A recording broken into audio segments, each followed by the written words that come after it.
Hi, this is Dr. Holly Ordway, author of Imaginative Apologetics, an integrated approach to defending the faith, and also Tolkien's modern reading, Middle-earth Beyond the Middle Ages. And you're listening to Pints with Jack.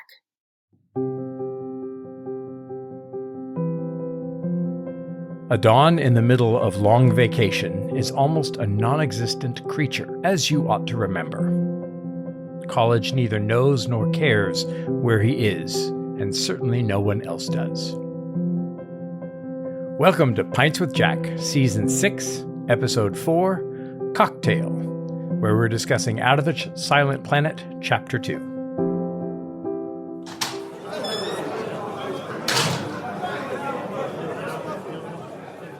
Well, hello, everyone. Here on Pints with Jack, we're working our way through the works of C.S. Lewis. I'm Andrew, and I'm joined as always by my co-hosts Matt and David.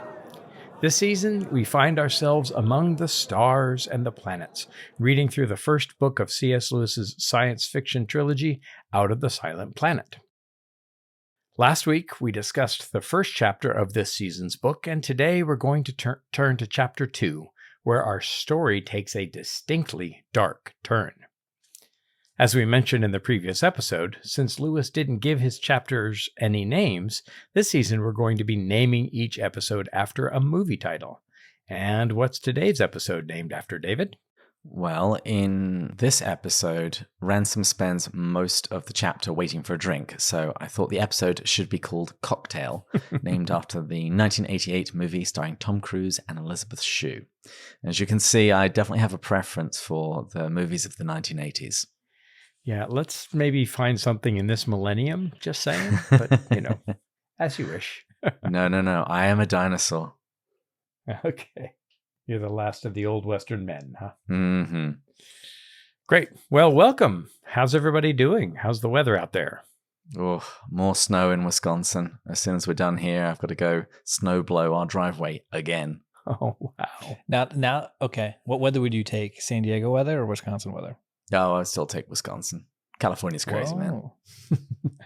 Just the weather, not like the whole environment, not whether politics or culture, just weather.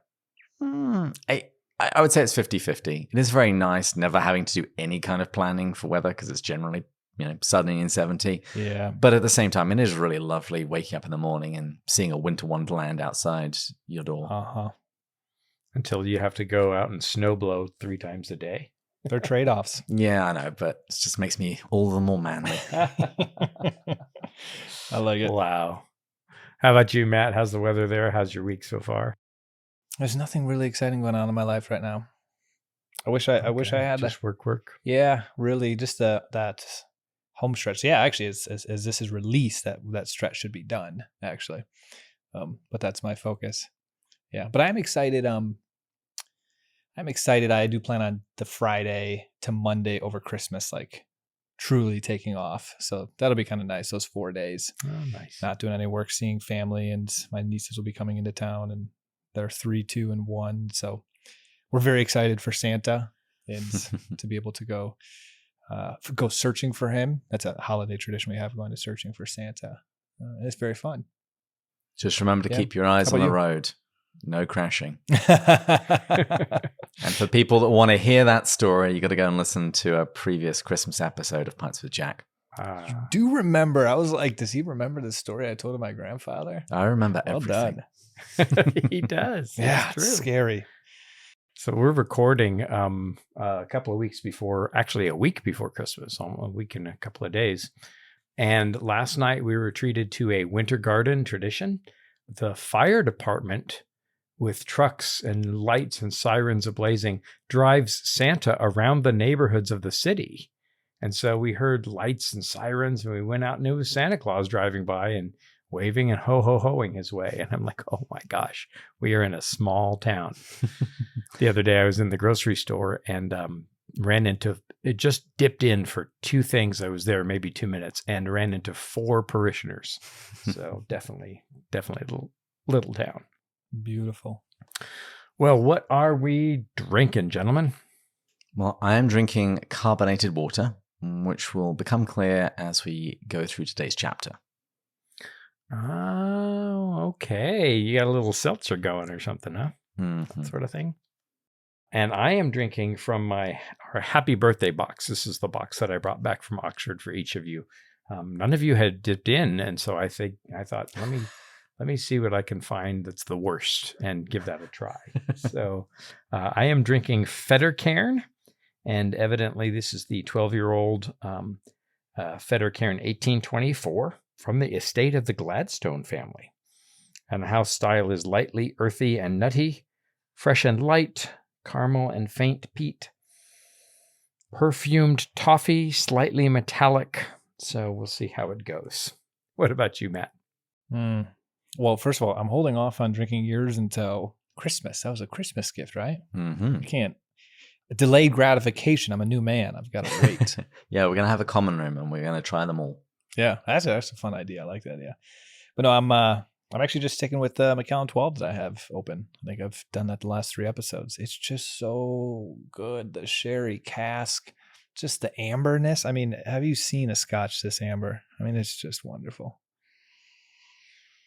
So, since Ransom learns a new language in Out of the Silent Planet, in each episode this season, we're saying cheers in a different language. And today's episode, we will be doing that in Spanish. And I decided to make it not just Spanish, but the cheers that I learned when I was in Spain.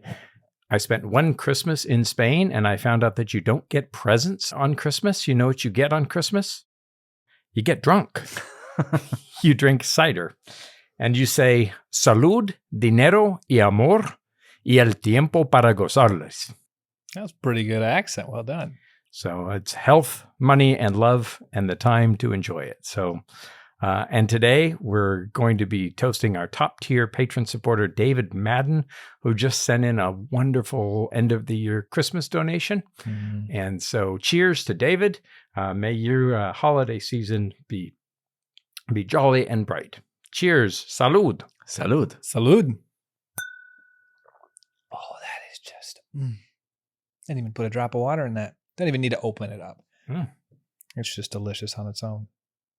I don't like drinking scotch anymore, really, that much with ice. Oh, no. Because of what we've done here. It's become so delicious. I'll do Dewar's White Label just because it's very cheap and it's nice to throw that over ice, but anything of any sort of quality, I just don't want to throw over ice. No, you wouldn't want that much water in it. And so evidently this episode, Ransom's drinking a whiskey soda. We're supposed to be drinking a whiskey soda, but we'll get to that. I'll take a scotch and water, hold the scotch. Yeah. Name that movie. No. David? Nope. Okay, Matt saw a movie, everybody, and remembers a line. We're gonna leave that one a mystery. Okay. I'm just gonna enjoy. That can be part of the listener question. If you know where that comes from, send us an email. There you go. Well, as always, in each episode, whoever is leading will give a 100-word summary of the story so far. And here's mine. In this story, we meet our protagonist, a Cambridge philologist named Elwyn Ransom. As he's walking along on a walking tour, a solo walking holiday, late in the day, he finds himself looking for lodgings. He's a little footsore. He meets a lady who asks him to stop at a nearby house where her son works and to request that her son, Harry, be sent home. At the home where Harry is working, Ransom interrupts a scuffle between the lady's son and 2 men. After discovering that he attended school and university with one of these individuals, they assure him of their good intentions. They release Harry, and he is invited into the house for refreshments. So, is there anything you want to share about this chapter as we begin? I guess we won't go down this path, but I'm looking forward to this chapter. Starts to tease out something I've brought up multiple times before already in our conversations, and that's the juxtaposition of the 2 different worldviews, the dichotomy between them that Lewis really does a good job presenting here. And we start to see that in some of the dialogue. So I'm looking forward to us diving into that. And I guess one thing I'll say is I'm looking forward to getting your guys' thoughts on the pre-vision he has. I didn't actually want to do any research on it. I read it a couple times, tried to think through, okay, what could Lewis be communicating? Because we know he's communicating something. It's very intentional. So I guess that's the thing I'd say. This is going to be, we're starting to set the stage, and I'm looking forward to this dialogue. Also, I think I found a great deal of thematic foreshadowing in this chapter. There's mention of the stars. There's mention of the dark and cold versus the light and warm. A mention of propagation, of fathering forth on an unsuspecting world in regards to space and the planets. And so some of these things, some of these hints won't even find their fruition until the second book, which we won't be reading for a few years. But certainly Lewis is kind of leaning into some things that he'll follow up on later. I will say, I'm starting to really get into this season already from the preparation and some of the themes in here. It's going to be really disappointing. And I mean this in a good sense, but waiting for the next ones. I feel like this urge to, all right, let's just jump to Paralandra when we're done with this and just keep the story going and then jump to the next one and just like bring this full circle. And there's just this urge. And I think that's a good thing. I don't mean that like we should go do that, but like that's a good thing. I'm enjoying this more than I thought I would. Yeah. Yeah. To quote my favorite tree, don't be hasty. Fangorn, right? By the way, do you know where the inspiration for Fangorn's Treebeard's voice came from? It was supposedly Lewis's big, deep, booming voice. Vroom, vroom. So there's a comedian I've seen on YouTube. She plays both Tolkien and Lewis, where Lewis tells Tolkien, I made a character based on you. You know, he's a professor. He's very smart, you know, talking about Ransom. And then Tolkien says, oh, I did that as well. He says, so what was it? He's a tree, very boring tree. Takes a long time to say anything. And then Lewis responds with the, you got me. That was perfect. That was a hilarious video. Yeah. Wow, that's great. As we come to the beginning of this chapter, Ransom is shown into a room in the house, and while his hosts are away preparing refreshments, he recalls his memory of Dick Devine. There's great description of the room there at the beginning. Lewis says it's a strange mixture of luxury and squalor. The two armchairs of the costliest type, with cigars and oyster shells and champagne bottles, but also cigarette butts and half-quarter filled cups of tea. And so what do you make of these surroundings? What do you make of this room? I think the dichotomy tells us a little bit about these men, what they care about, tobacco, fine food, good shares, and things they don't care about, like cleanliness or aesthetics. It sounds like a real bachelor pad. It actually reminds me a little bit of the Kilns, but without the luxury part. You can tell that two men have lived here for a long time. And it also even puts me in mind of some of the student accommodation I knew at university, because I was doing an IT degree. I knew lots of other people who were also deeply into computers. And so you went to their houses and apartments, and they had some incredibly expensive electronic equipment, TVs, computers, projectors. But otherwise, the place was just pure squalor. I would also say it doesn't strike you as substantial. Again, like it's the stuff that is luxurious kind of seems like why that doesn't seem like the area that you should be focusing your attention or your wealth. It's just opulence for the sake of opulence, and then the areas that are neglected seem like to be the areas that maybe shouldn't be as neglected. So it kind of feels like there's a little bit there of, again, their priorities are just so warped. I think that I would probably choose the word indulgent for the description of the surroundings, right? They're spending money on decent food and alcohol, but they don't care about their slovenly habits. And so it also indicates that they have some funding. Evidently, they're renting this old manor house and they're living kind of high on the hog, but it seems pretty clear that there's nobody kind of checking out where that funding is going. So they don't seem to be answering to anyone. And we learn more about that in That Hideous Strength, and in particular, the National Institute for Coordinated Experiments, the NICE, where Weston is certainly well involved. So while he's sitting and waiting for his drink, waiting for the refreshment, he begins kind of thinking about Dick Devine, and and how much he didn't like him in school. And this kind of reminds me of Lewis's descriptions in Surprised by Joy. Devine, he said, was admired at one of those who we have admired in boyhood for a very brief period and then outgrown. And the humor is perpetual parody of the sentimental or idealistic cliches of one's elders.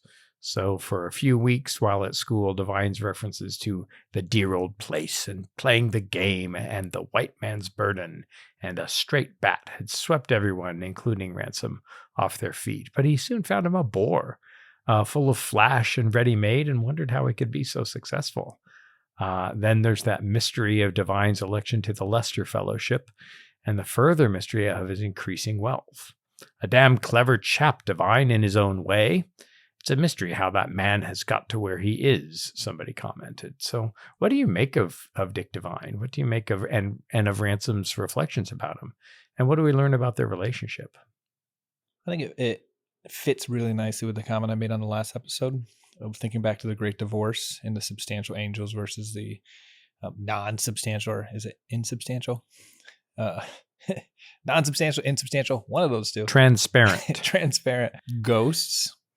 And I get that this seems like a very big picture of there doesn't seem to be a lot of substance to Devine, yet he somehow seems to still be climbing the ladder, making wealth, but he just can't figure out why. There's just not a lot to him.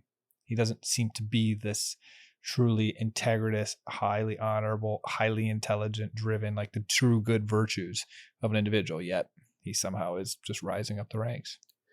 I think your reference to Surprised by Joy is spot on. He sounds rather like Pogo, somebody who wowed Lewis to begin with and he then quickly outgrew. Mm-hmm. And I think Devine's sense of humor is something that Screwtape would approve of, because his humor doesn't appear to be very clever, it's just very flippant. But I will say I don't really quite understand exactly what wowed everybody. Is it just the fact that he's taking cliches and mocking them and everybody therefore thinks he's hilarious? No, I don't think it's hilarity so much as it is sophistication. And remember that these are boys who are 11, 12, 10, right? And I think that they're kind of like Lewis, learned how to be a cad and learned how to be a fop and a dandy. And he was really impressed with those people who seemed like they were so worldly wise. You find it in the dynamic of U2 early on. Adam Clayton, the bass player, was English and seemed to know a few more chords and use words like gig and sound check and so he seemed to be advanced. And so they ascribed to them a kind of esoteric knowledge. And so I think that this is what's happening. It's, the schoolboy who comes in and can't get it all sorted, versus the prefects and the upperclassmen who kind of know how it is and are smart enough not only to know the terminology, but to make fun of it and to make fun of their masters who use it. And so there's this whole kind of sardonic thing.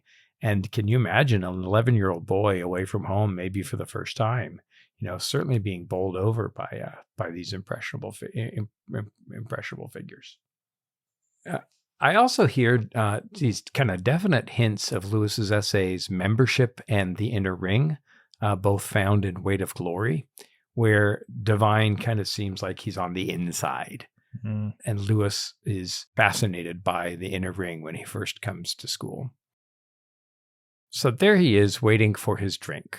Devine comes back. He places the tray on the floor beside Ransom's chair. And notice it's the floor. That they don't have a table. Right. Squalor. Right. Men. It's amongst the squalor. And Ransom is very thirsty indeed, but he now observes that his host is one of those irritating people who forget to use their hands when they begin talking. Then when when Devine asks him where he's been, he talks about being at Stoke Underwood the night before and Natterbury that night. And then he's going on to Stirk. These are all, I think, made up place names. But we do find that the area is identified. Oh, yeah. We find out in this chapter that the house is in the Midlands, which is actually the part of England where I used to live. It's a horizontal band of land that runs across England. Oh. It's very pretty. Okay. Yeah, lovely. He talks about being in the Midlands on a walking tour, and notes that on a walking tour, one is absolutely detached. As long as it lasts, you need consider no one and consult no one but yourself. And when I walked across Spain, that was my favorite thing about that walking holiday. My responsibilities were incredibly limited. All I had to do was just keep walking. And I was just perfectly free to keep going, brush ahead, stay behind. It was wonderful. A friend of mine, a priest friend of mine, rode the Camino on a bicycle this last summer. I'm thinking I might drive the Camino. That sounds about right. Some people do that. There you go. Really? That's embarrassing. Yeah. But before we get too deep into this section, there's a term that might not be familiar to many. We're told that Devine entered carrying a bottle of whiskey on a tray with glasses and a siphon. Mm-hmm. What's a siphon? I assumed siphon was like you siphon something off, siphon money, so it's like a filter. That was what I initially thought as well. But it also never really made sense. Why do you need a filter if you're pouring some whiskey? Right. Hey, you might have had a cork. If the cork fell in, you got to siphon throw it away. the cork out of it. Ugh. That'd ruin it. And now they got siphons designed for that. No, it's a soda siphon. It's this small container like a portable soda stream, and it's a means of producing carbonated water. Yeah. It's like a seltzer bottle. Yeah, and that's why today I'm drinking carbonated water. Since Ransom didn't get to have any, I'm drinking his share. Well, I'm drinking the whiskey and you're drinking the soda. And so between the two of us, we have the whiskey soda. And of course, probably on purpose, Devine says, "Oh, the siphon is empty. Do you mind having water?" And so Ransom asks for his glass to be filled up. And when he goes to fill up his water, that's when Devine spikes his drink. We also find out that Ransom seems to be a little trusting, and so he gives a ton of details in response to Devine's apparently innocent questions, and says, "Oh no, I'm a Don. That's a tutor or a fellow. That's a university academic. Lewis was a Don for 29 years, and he said, as we said in our quote of the week, that a Don on holiday is a completely anonymous creature, and I don't have any family, no wife and children. Nobody knows where I am." Devine probes him a little further and says, "Well, haven't you left word at your hotel?" And he said, "Oh, I'd be a fool to do so." So Devine realizes that he can do all sorts of things to Ransom, and he does. And we also find out other things about Ransom. We find out he's not married. He doesn't have any children. He doesn't have any living parents. There's a very strange line where Devine is asking if he has no aged but honest parent. I don't know what the honesty of the parents have got to do with it, but okay. And he does have a sister who's in India. I wonder if aged and honest parent is a reference to Great Expectations. Our main character goes to visit his aged parent, who he calls the aged P. But honest? I don't know. Yeah, I'd have to look it up. I think it's implied that both Ransom and Devine served in the army. Mm-hmm. So following Lewis's own timeline, we assume that they both served in World War I. Yep, absolutely. And then that's another kind of shared history that would unite them and make them men of an era, and also kind of allay some of Ransom's suspicions. Frankly, he should have had a few more. Doesn't Devine kind of tip his hand though in one of his interjections? Well, he does offer a couple of blasphemies, or at least he invokes the name of God. He says God, rather reminiscent of the artist in The Great Divorce. He does that a couple of times. Yeah, and it's worth paying attention to the invocations of the divine. One of the things that underscores Michael Ward's claim about the Lion, the Witch, and the Wardrobe is Peter all the time is swearing by Jove or by Jupiter, right? Now, I know that that's a classic British expression, but I think it happens more in The Lion, the Witch, and the Wardrobe. And so, yeah, these kind of bold statements that have more meaning behind that than maybe even Devine knows. I find here, too, that Devine seems to be more pragmatic, more materialistic, and we find that later on in the chapter, Weston being more of an idealist. And later on in the book, we discover that Devine really only wants one thing. Yeah, that was one of the parts that stuck out to me that I underlined when he was talking about, do you do it for the money or the sheer masochism? And that was very revealing to me of his worldview. Yeah. What's his motivation, what drives him. And when you said tipping your hat to something, I was like, okay, that's where this is pointing. Yeah. No. Is it tipping hat or tipping your hand? Hand. Tipping his hand, I think, because you're showing your cards. Classic Matt. Mess that up. It's a Mattism. We're just gonna change it. Tipping your hat to something. But he does reveal the two things which he sees as motivating for anything. Somebody either does it for money or he says masochism, but ultimately he means pleasure. Mm-hmm. So he will do things for money and he'll do things for pleasure. And that's all that he can conceive of as to why anybody would do anything. Yes. And, walking and experiencing. And Lewis talks a great deal in his letters and his diaries about his long walks and then being footsore. The term footsore comes up a bunch, and it's already come up in this book. And so maybe that's part of the masochism. You're gonna be sore. Your muscles in your feet are gonna be sore if you do some walking. And they didn't have really walking shoes. I'm not sure what shoes Lewis would have used for walking, but they couldn't have been very nice by today's standards. Mm-mm. So he finally gets his drink. He drinks half of it, and then he starts asking Devine about his own situation and his association with Weston and where they're living. And what do we learn in this passage? Well, Devine explains that the choice of location was Weston's idea, and that it's just easier to go along with whatever he wants than trying to argue with him. He describes him as a strong colleague. Another word would be a bully. But it does seem that Devine is basically Weston's financier. Mm-hmm. And although he describes their work as virtuous, he describes it as all straight stuff, the march of progress and the good of humanity.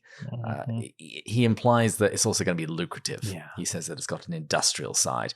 And I think we're meant to understand at this point that that's all he really cares about. He doesn't care about the march of progress or the good of humanity at all. Yeah. I think also, though, there is here from the conversation with Dr. Glyer a little bit, the idea of, I think she uses the word in her book, humans versus humanity. Mm-hmm. There is something here where maybe Weston is much more intrigued with the whole humanity side of things. Devine is more like, I want the money, where Weston's like, I want to progress humanity. And those are obviously very interrelated a lot of times. That stuck out to me there with this is the beginning, probably the first time we really see the idea of the good of humanity. And then we're about to see in the coming pages here as we discuss what the danger of that worldview is. Lewis kind of reveals that pretty quickly in this book. The extent that they are willing to go to, actually, let me rephrase that, the price they're willing to pay for the sake of other people pay. That's a good way of putting it. Mm-hmm. For the sake of humanity is quite high. Yeah. And this idea of progress and the good of humanity, nobody asks where you are progressing towards. And nobody asks what you mean by good and what you mean by humanity, right? Yeah. Now, I'm not advocating this, but any humanity that could have produced as it was about to produce, the Holocaust, which was going to occur in just a few years from the writing of this book, any society that could, create such horror and such torture and slavery and all the rest of it, maybe the best thing for that humanity would be for it to end. Right. At least the question should be asked. But the kind of prevailing attitude that Weston has, and that's part of the kind of Western scientific mindset that Lewis is lampooning, the survival of the human race, must be good. But nobody, it's like Screwtape, never allow him to say what he means by humanity and what he means by good, and never allow him to ask what he means by progress. Where are we going to? Lewis has got a poem called Evolutionary Hymn. He says, lead us, evolution, lead us up the future's endless stair, chop us, change us, prod us, weed us, for stagnation is despair. Groping, guessing, yet progressing, lead us nobody knows where. And I heard Francis Collins sing it before. And it's this idea that Lewis was lampooning, that progress, that we should always be pushing forward, that we should ensure the survival of humanity, that we should dominate other creatures as long as the human species were to survive. Those are not gospel values. Those are the values of science, as Lewis is seeing it in the mid-40s, mid-30s, and trying to portray it and lampoon it. The values of scientism. Scientism, sure. And that may result in the abolition of man. It will result as it well should. So, well, as their conversation continues, something strange begins to happen to Ransom. and he begins to kind of jumble what he's hearing, and his vision changes, and then he passes out and experiences a strange dream. And instead of just saying Ransom has been drugged, he describes Ransom's experience from the inside, and then lets us draw that conclusion. This is one of the brilliant techniques. What do you guys make of that? It felt to me like there was something deeply substantial here that Lewis is trying to communicate, because it felt very descriptive, very intentional, and yet I couldn't figure out what it was. Mm-hmm. So I'm curious for you guys. I mean, I'm thinking of the garden also, of when we talked about the garden analogy that Lewis gives with grace and cooperating grace that we've read in previous books. I wasn't sure if there's anything with that, or just the garden is coincidentally overlapped. I was like, well, it's in a garden. There's light and darkness. There's a wall. I was trying to figure out what was being communicated in the context of the book, and I couldn't. So I'm curious your guys' thoughts. Yeah. That dream I found really strange, but the experience of Ransom being drugged was one of those compelling things. So we won't get to Paralandra this season, but when he's in this kind of one-man spacecraft that goes to Venus, when he goes to Paralandra, and when he enters into the atmosphere, the gravity pulls him down and plunges him into the ocean, but he doesn't know it because he can't see it. And so Lewis describes it from Ransom's perspective, and it's just brilliant. By the way, if you want to own a recording of Lewis reading that very passage, go to the Rabbit Room, and they have 3 audio recordings that Douglas Gresham made on his father's tape recorder, his father Bill Gresham's tape recorder. And Lewis is reading that passage from Paralandra. He's also reading the Merlin passage from That Hideous Strength. And then he's reading the prologue to the Canterbury Tales. But for $3, you can get the MP3 download and hear that description. Lewis is good at kind of describing things from the inside. We see it later on in Narnia. And that's, I think, a bit of narrative genius. We're back to looking at versus looking along again. Right. And so he's looking along and he's taking us inside. He takes us out. The narrator mentions this for the purposes of this book. And so Lewis is pretty deft, and grows increasingly deft as his fiction grows, at kind of taking us out of the story. There are moments in the Chronicles of Narnia, watch for them, where things start to get really kind of scary and dangerous. And the narrator steps in and uses a modern analogy to kind of snap the children who are probably hearing the story read to them as a bedtime story, to kind of snap them out of any fear.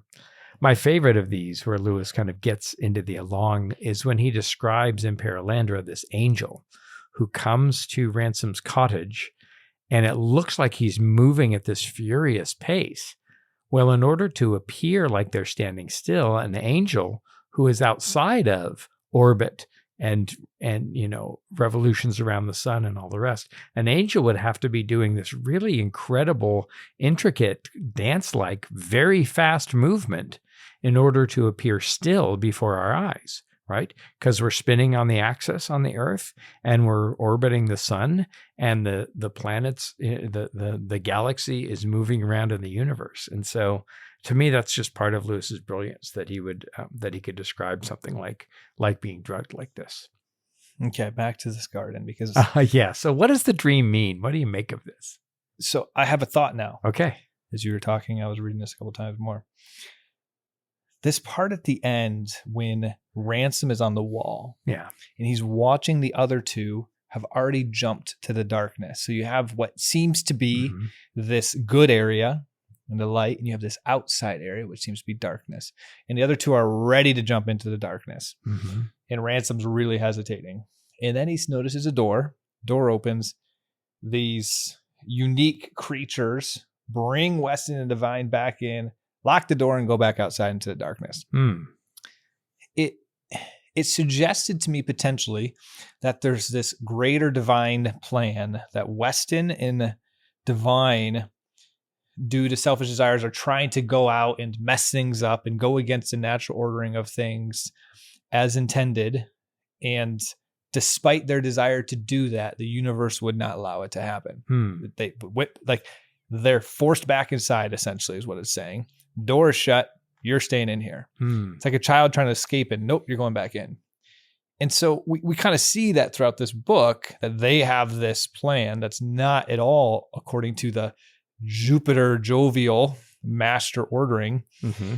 And ultimately their plan is squashed. Like they were never really in the ability to accomplish what they wanted to accomplish. Like that was never really, they weren't like close. Yeah. They might've thought they were, and they were hoping, but in reality we learned later, like they're not. So I wonder if it's foreshadowing that, like their obstinance isn't going to, what do you guys think? I'll stop there, but that's a thought I have. Here's my take on it. Yeah. I think the Bright Garden is where the story begins. I think we'll eventually discover that this is Earth in general. The darkness, I mean, that's symbolic of the unknown, maybe even as some people call it, space. And these two men, they transgress a wall. Right. Yeah, it's got glass on the top of it, which is quite common in England to stop people climbing over walls. You basically put the glass into some cement at the top so it's sharp and pointy. And these men transgress the wall. They climb over. And this action is something that we're going to read about again in this season's Narnia book, The Magician's Nephew. Matt hasn't read it yet, so I won't say anything more. And then we have these strange creatures. Well, might we meet strange creatures in a few chapters? And might they take some effort to remove these terrible people from their company? And in the dream, we see them bringing them back to the garden. And while Weston and Devine are ejected, Ransom is stuck on the wall. Could that maybe say that he's going to become a man between two worlds? Half in, half out. Yeah. This is nice. Yep. I agree with this. Absolutely. And he has an aching leg. Might that be foreshadowing some future wound for people who have read the other books? And I really don't want to spoil Perelandra anymore. Yep. Or that hideous strength. And the other thing that I notice in this dream is that Devine and Weston say nothing throughout. Whereas Ransom, he asks a question. He uses language. So might language be an important tool in the adventure that they're about to go on? Very nicely analyzed. I think that this cold and dark versus the light and warm is also a hint of the forthcoming journey to Perelandra. And so, the Earth is the silent planet, and it has been kind of barricaded. No, I think that that's very intriguing. I would have loved to have heard what the Inklings made of all of this, especially as he's reading it to them in 1938, and he hasn't written the other two books. And so I would give paper money to find out what they had to say. Yeah, David, I agree with. I think that's spot on, David. By the way, well done. It's like essentially foreshadowing the whole book. And then one of the caveats here is, to them it's darkness, which we're going to see the transformation, the knowledge that's going to happen. I like that. That's it. Done.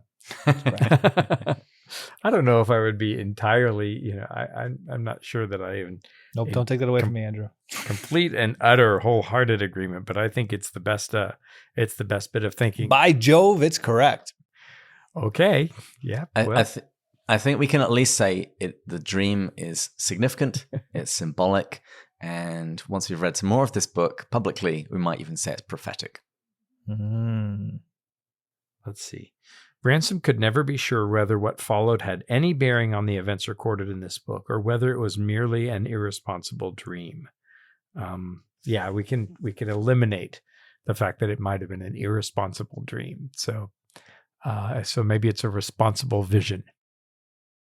So he wakes up and we find out that the hurting leg had been caused by something in the real world. What was that?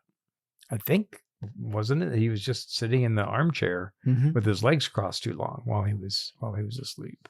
Yeah, and I'd also add that in the dream, Ransom asked the question, "Who are you?" to the strange creatures, and we're told that the response was "Who?" Just like owls. And if you recall, I pointed out in the first chapter, while Ransom was waiting on the porch, he heard an owl. Yeah. So as with the leg, we've got this blurring of dream and reality. But I don't think that's a reason to dismiss the dream at all, just because there's an overlap. Because, after all, God likes to use matter and things of this world to communicate. So I think we can still say that this dream is a prophetic dream, even if we can start explaining some of the elements of that dream. And it certainly echoes in Silver Chair, right? When Glimfeather takes Eustace and Jill to the Parliament of Owls.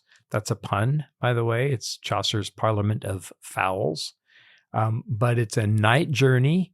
The children are not really sure which side these people are on, and the who certainly occurs there as well. So, yeah. Okay. Well, and Ransom is beginning to see that there's some great confusion, and that's part of what's happening when dark forces are at work, because as I've mentioned a bunch of times, one of Lewis's overarching goals is to help us to see things clearly. And Ransom, we'll see in the next chapter, isn't really sure if he can trust his vision. And that's a huge bell that rings all the way throughout Lewis's writing. So he begins to come to, and while he's staying still and waking up, he overhears a conversation going on beside him between Weston and Devine. But he's pretty sluggish, and he finds out from their conversation, too, that they're planning something pretty nefarious. And so he realizes, not for the last time, that it's time to fight. These are people who are enemies, that it's time to resist. And he seems to get somewhere. He kicks and he writhes and he's sweating, and he's, one doesn't think of an Oxford Don or a university Don as particularly in fighting trim, but he does what he can, and he gets outside and he saw the reassuring stars. And so I think that's a hint to some of what's going on, especially what Michael Ward talks about with the sidereal and the stars and the heavens. And then a heavy blow falls on his head. It's like you see in those old 50s, TV shows or whatever. And it's kind of a plot twist out of a potboiler, thriller novel. And so what is their plan as he struggles with them and tries to escape? What do they want to do? What were they planning on doing? And what did they do? And how was Harry involved?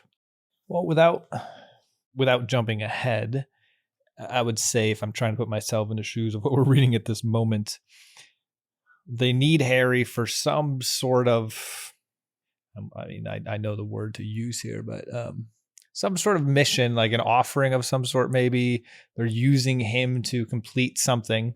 In the fact that he says he's ideal because he's incapable of serving humanity. So he's a lesser being they're going to kind of sacrifice for the sake of this mission. To what degree, to what extent, we don't know that yet. But I think it fits with that idea that you'll hear in the conversation with Dr. Glyer from the book of, again, willing to sacrifice humans for humanity. Mm-hmm. In that justification of the means because of the end. I mean, look, even they say this just slightly after they describe him as the ideal boy. Mm-hmm. We're risking our own lives too in a great cause. So there's some sort of cause, there's some sort of mission that they think is great. As David has pointed out earlier, we probably should be skeptical of their motives and desires. So despite them calling it a great cause, it's probably not a great cause. Mm-hmm. They're willing to sacrifice this boy for it. They think he's a lesser being, honestly, which also suggests something about the worldview. Think of what's happening in this time period. Eugenics was a real thing. Absolutely. And so that's part of the context around this. And it says, handed over to a state laboratory for experimental purposes. Mm-hmm. Like, he's that type of boy. The fact that that's even a thing, but it probably was a thing during that time period. It was. I mean, the Nazi experiments in the concentration camps didn't come out of nowhere. And remember, this book is written in like 1936, 37 and published early in 1938. So this is before we see the concentration camps and some of the brutality that happens there. But a lot of that is in the air. And it makes sense if you have discarded God and science or scientism and progress, whatever that means, are the goals. And that the only authority is mankind. There are questions of vivisection going on. And so what are the lengths that science can go? And of course, in that hideous strength, we find the National Institute of Coordinated Experiments, the NICE. And it's not so nice what they do, but it's this sort of thing. And so I think that's very much the ethos that's going on at this time. Mm-hmm. Anything else about this chapter as Ransom's being dragged somewhere against his will? Any final thoughts? Well, we do find out that Weston isn't a great fan of Well, anything that isn't science. Because he basically says that, well, not only will this guy not be missed, but, he's a philologist. I mean, he clearly isn't having a very useful life. We can put him to better use. Mm-hmm. And that's certainly a kind of a prevailing attitude. Why are you spending money on anything but the hard sciences and the progress of man? And this is one of the ideas that Lewis is dealing with all the way through. The prevailing attitude at this point is that mankind's survival is the most important thing. That evolution and the next stage of evolution is of primal importance. And if need be, we should go to other planets and colonize them. Lewis was against space travel. In fact, he had some interesting correspondence with Arthur C. Clarke, the author of 2001: A Space Odyssey. Clarke was a leader of the British Interplanetary Society, who were advocating exploring other planets, especially as population was growing. And so this idea that we could go and dominate and be imperial, right? Colonize. This idea of colonizing space is coming from this white man's burden, this sense that the whole world that we can dominate should belong to us, and that might makes right. And so there's that kind of thing. Humanity must survive and evolution must continue. There's no God involved. It's just, man must continue. And then Devine is finding some kind of financial gain for it too, which is always there. And so Lewis is really portraying, and we'll see it increasingly in the coming chapters, kind of the ethos that's going on around him. And that's part of why he's writing the book. So it's actually kind of funny in the conversation between Devine and Weston that Devine is the one who's really advocating that whatever it was they were going to use Harry for, they're now going to use Ransom. Mm-hmm. And this is the guy who went to school with him, who went to university with him. Mm-hmm. He's the one that's really advocating, no, whatever nasty thing we're going to do, let's use this guy instead. Because, he's here and he won't be missed. And, he stuck his nose in where it didn't belong. So this is only justice. Mm-hmm. With friends like that. Yeah. We see him as a direct descendant of Uncle Andrew, right? And we call Uncle Andrew the magician, but magician in kind of the medieval sense. He's experimenting with forces. And, we see Harry at first and then Ransom as kind of being the sacrificial guinea pig from magician's nephew that gets sent through the experiment to find out what happens. And so, yeah, this is stunningly lifelike in terms of what was going on in the mid 20th century. Last thoughts, Matt? Nothing. Okay. Well, good. It's fun reading these chapters, but I'm hearing the bell sound for final last call, final drinks.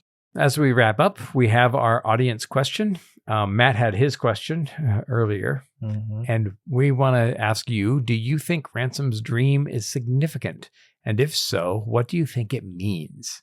So please feel free to email us at contact@pintswithjack.com. Comment on social media, on Facebook, Instagram, Twitter. We pray for you all every Tuesday, and I actually have Pints with Jack in my daily prayers. And so if you have any prayer requests in particular, send them along to our Slack channel. We'd also like to thank all of our Patreon supporters, and in particular our top tier supporters who include Matt and Jake, Erica and Marvin, Joelle, Deborah, Amanda, Thomas and Bill, Joanna and Angela, Bud, Shane, John, Kay, Paul, Kimberly, Gillis, Gary, Stephen and Matt, Kelly and Chris, John, James, Kate, Peter, David, and Rowdy. And if you've enjoyed this episode, please rate us and write us a review wherever you listen to this podcast. And join us next time, when we'll be going further up and further in. Salud. Salud. Salud. Cheers.